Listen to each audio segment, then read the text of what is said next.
Hello, my name is Mitch, and I draw Blood Force. And I know you've heard of Blood Force, but there could conceivably be the odd person out there who hasn't heard of Blood Force, who may be asking themselves, what is Blood Force? And to them I say, this is Blood Force. Blood Force is a celebration / send-up of 90s extreme comics. It's itself a comic book. It's drawn by me, and also written by me. It's all me. I'm to blame for this. So you may be asking yourself, how do I go about reading Blood Force? And the answer is, you open up the description to this video. In there you'll find a link to my Patreon. Subscribe there. That will give you access to all of the Blood Force pages. It'll also give you access to all the process stuff. I usually include stuff like just pencils lying out there. You'll get all the videos. You'll also get some pre-Blood Force stuff. All this just for $3 American. It's an absolute steal. And of course, the more subscribers we get, the closer we get to the goal of publishing Blood Force. But that's a ways off. First thing we got to do, baby steps, is we need subscribers first. So subscribe today, read some Blood Force comics, help get Blood Force out on those shelves. And this certainly sounded like I had a third thing to say, but I don't. So we are back for one of the Deathmate issues that can keep a schedule. It's Valiant's Deathmate Blue. And this is the Brigade issue. Or Brigade / little bit of Magnus, Supreme's in here. I think this is, the important thing is this is the one with Solar and Harada. And this is the one with stuff that actually carries over a little bit into the epilogue. Because we've seen in all the other issues that nothing really is going to carry over at all. Basically, the reading order for Deathmate is Deathmate Prologue, Deathmate Blue, last page-ish of Deathmate Black, the one where Union flies away, and then Deathmate Epilogue. And that's it. So this is going to be written by John Ostrander. I know that name. So that's from, he did the Spectre, I think. And drawn by Jim Calafiore, who is, or Calafiore? I'm not for sure. I know he's a Valiant regular at this time. He's also been doing a bunch of, I think, DC before this. So that's a well-experienced comic artist. Not a super flashy guy, so he fits in at Valiant fairly well. And we're going to start off with Magnus, Robot Fighter. I like this, how this is one thing that the Valiant ones. Oh, not Robot Fighter, Magnus Outlaw. Ooh. So he's a rogue. Nice. But one of the things that the Valiant books does that the Image books don't is they tell you what characters are going to be involved in this, which isn't really necessary, but it's a nice little touch just to be like, okay, so this is the Magnus / Brigade chapter. That's cool. I wonder if this is going to be like Deathmate Yellow, where everything was something / Wildcats. We're supposed to get Supreme in here too, and Cyberforce, so hopefully not. But like, look at this. We opened to page 1 and there is not a wall of text greeting us. I thought these were supposed to be the writers over here. Fucking Eric Silvestri's got to show them how it's done. Decent shot though, to start off with. And it's got that unpleasant... Well, it's not unpleasant coloring. It's just kind of passive. It's very not flashy. And Battlestone is confronting Magnus. And turns out Magnus is actually Chris Torkelson, who is, I guess, a son of Torque? Or a relative of Torque from Harbinger. That is one thing that these comics kind of do a weird thing where everyone's kind of related to other people. Although, I mean, Magnus and Torque are both Valiant characters. I never read any of Magnus Robot Fighter. I'd like to at some point. I can't imagine he actually is like related to Torque. But whatever. So, Battlestone's the guy who killed Torque in this. Yeah, it is Torque specifically. Because that's his job, is to kill rogue Harbingers. And they're going to call them the Valiant name for superheroes because Image doesn't even have a name for it yet. So we're going to cut right to some story where this confrontation is happened upon by Jeff the Geomancer. I think it's Jeff. He's got that weird hot water bottle thing hooked up. So I know that's a Jeff thing. I don't know if that's a Geomancer thing. Again, I don't know the Valiant guys too well. But he's going to advise them that the end of time is coming, and they're doing the whole "let the world end so long as I get to kill you first." And yeah, Magnus doesn't care because it turns out that Jeff was the guy who took him from his mother and put him in a different time. And yeah, so he just sets Magnus off, and that's gonna trigger Battlestone that, okay, you need to be taken down, kid. You know, it's too bad they couldn't get Eric Stevenson to script this part, because we need some, like, if we're gonna have Battlestone in here, he needs to be saying some stupid Battlestone things. So, like, say your prayers, Magnus. It's a pretty good pose. All these poses are solid, you know? And we get enough background. Like, this is, you know, some of this Valiant stuff's okay. It never looks particularly special. But if you get the right guy on something, it's all, you know, it's, yeah, no, this is very satisfactory. But we've got the time vortex kind of thing descending now on the world. This is how it eats time. Is it kind of comes down from the sky? Why not? It's got to be something. Yep, let the world end so long as I finish you first. I wonder if that was the first time I read that kind of thing. And these fight bits aren't bad. They're not flashy, because they got to stick with that shitty Valiant color. But like these are fairly big hits, and that looks great. That always looked great. Like, he really put some work into destroying that bike. Like, respect. Respect. And so they're just going to continue to punch each other until reality tears itself apart. And Jeff the Geomancer, I'm pretty sure, is basically just going to... he's saying this is like a chorus of screaming, evaporating souls, essentially. And he's going to add his voice to the horde and just keep saying the word Harada over and over again. And so, yeah, he wakes up with the knowledge of the end of the world, and I got to go stop it somehow. And this is some Magnus Robot Fighter. And true to Valiant, we have no idea who wrote or drew this thing. And then we get secret weapons, and some of these guys show up in this comic. I mean, that's Jeff there. But she's here, and him, I don't know who they are. Ninjak, I don't think, is in this one. We already saw Ninjak, and he didn't look too great. Alright, so now we're on to Stryker's log. It's Independence Day, and the president has decided that a parade would be a great idea. That looks an awful lot like Ross Perot. I think that's the idea there. And so, featuring characters from Secret Weapons and Cyberforce. And this one is drawn by Sean Chen. And written by Joe St. Pierre. Joe St. Pierre sounds familiar. Sean Chen was like Valiant's go-to guy.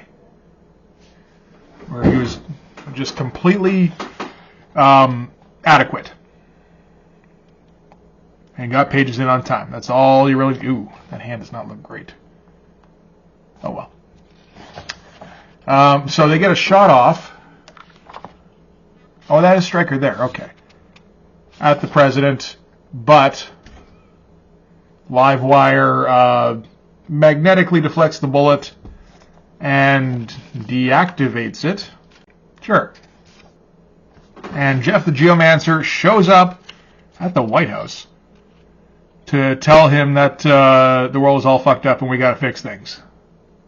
They need to go and speak to Harada, which is bad news for the secret weapons guys. This is Stronghold and Livewire, because they used to be egg breakers, which is the name for Harada's security / strike force. Everybody needs one of those. So he convinces Stryker fairly quickly that they need to go and infiltrate Harada's castle. That's what that is. All right.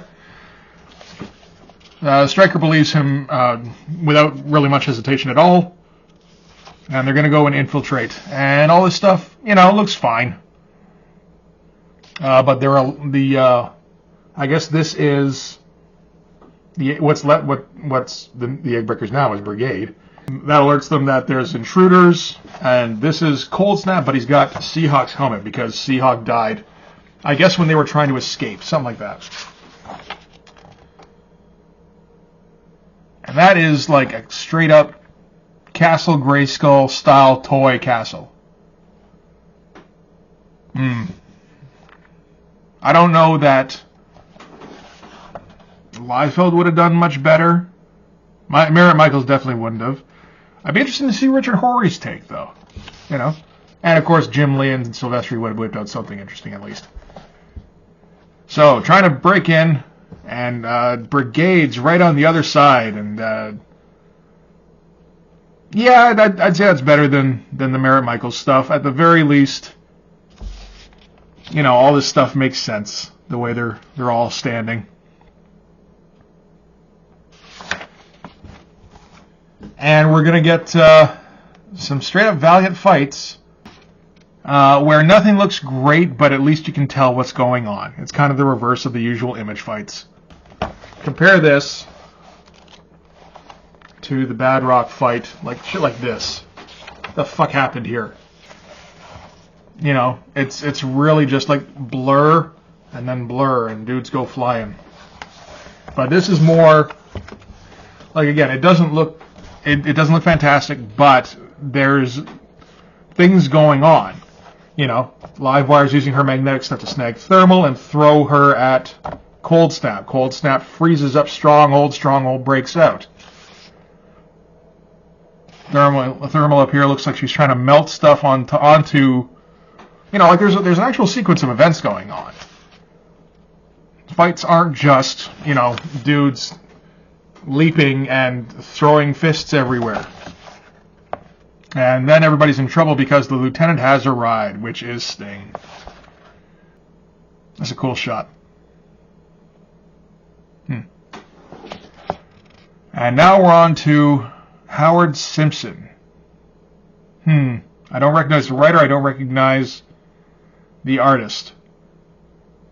Still looks about as adept as Sean Chen. So I'll give him the benefit of the doubt, I guess. So, Livewire, she's gonna hit Sting as hard as she can because Sting is super powerful telepath / telekinetic, and she doesn't hit him quite fast enough. Got bits of his armor sticking out of him and everything, eh? But she doesn't hit him quite fast enough, so he just kind of turns her off. Snuffs her out. And I like this guy's interpretation of Stryker having 3 arms. One is here, 2 arms are for emoting, one is for action. Oh, but they're all full of guns when it matters. That should be his tagline. And shoots down Sting immediately. Does it start more fighting? It do! You sons of bitch! Meanwhile, over in Savage Dragon, Eric Larson is having people, cut people up with chainsaws and shit. There's some heinous shit going on in Spawn. But Atlas can't say bitch. And we're gonna get Stronghold versus we got a bunch of really heavy duty dudes here with Stronghold and Impact and Atlas all in the same. I feel like they didn't know what Atlas did, How fucking huge is Impact there? What the hell? What the hell? How big is this guy? Is he tiny? I didn't even notice this the first time through. This is a mess. And everything else here is fairly competent.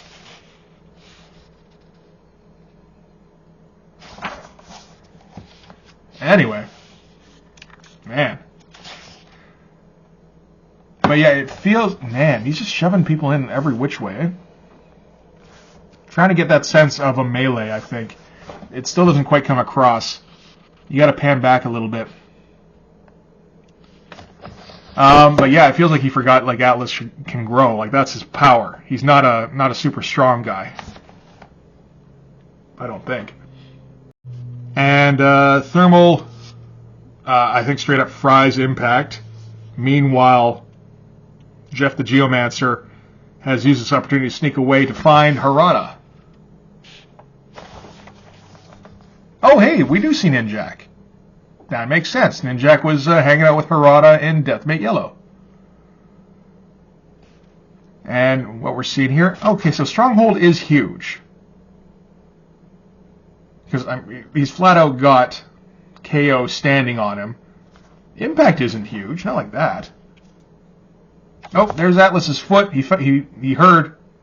Somebody told him, Atlas gets big. But anyway, we're discovering that Cyberforce has been just executed, essentially. And so Harada's going to be all like, you know, why'd you come here? Shouldn't have come here. Got your friends killed. And he's just like, just read my goddamn mind then. And so he does. That's which is a handy thing. And immediately knows everything that's supposed to happen. Knows the kid's not lying. And so, okay. And course of action. Let's do it. That's a nice thing in these Valiant books. Like, characters make decisions, and then they set a goal, and they work to achieve it. It's all good stuff. So he calls up Solar, tells him the universe is on the verge of non-existence, and it's your fault.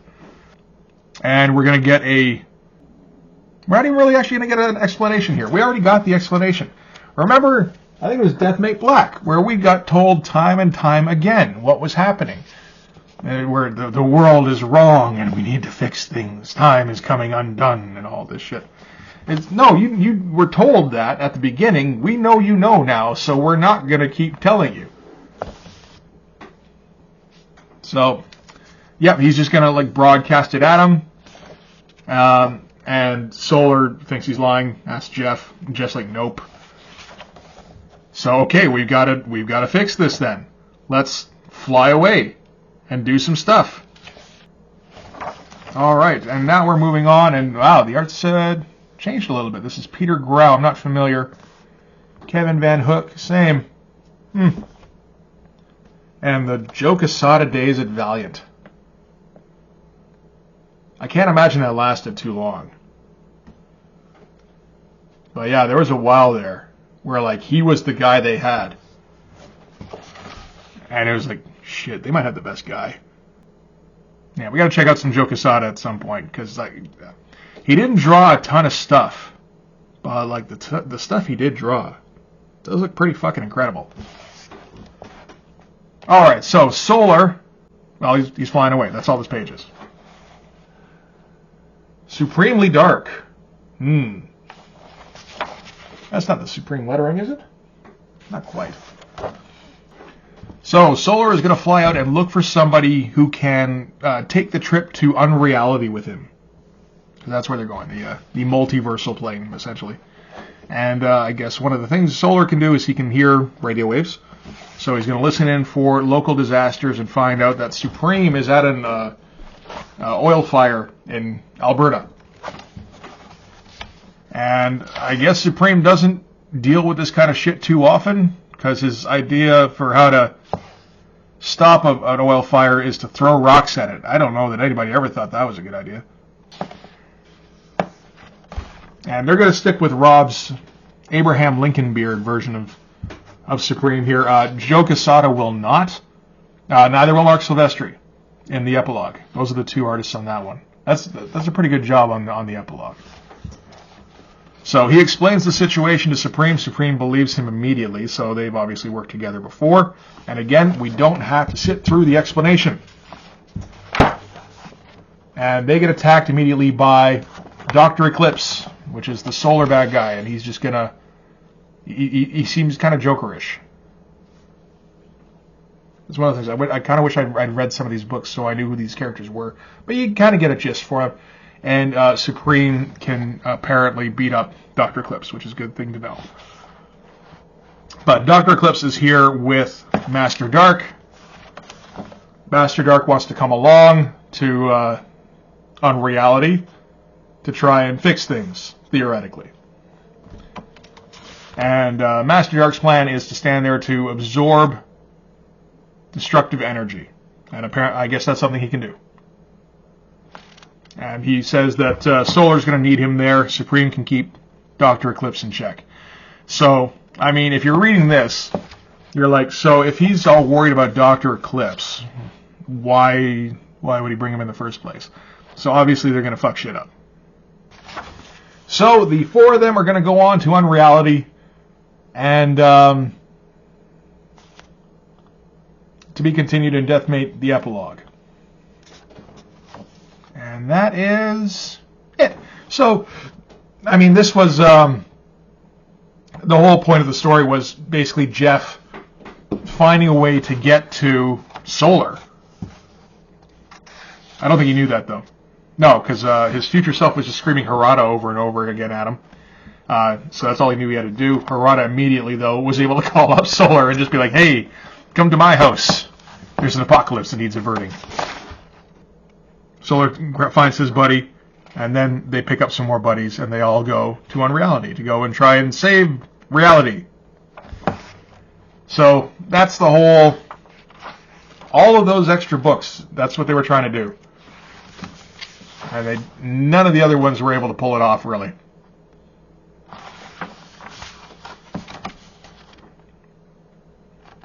I've got the Eternal Warrior Annual coming out soon, as well as that Dr. Mirage book. And there's Ninjak again, with another Quesada cover.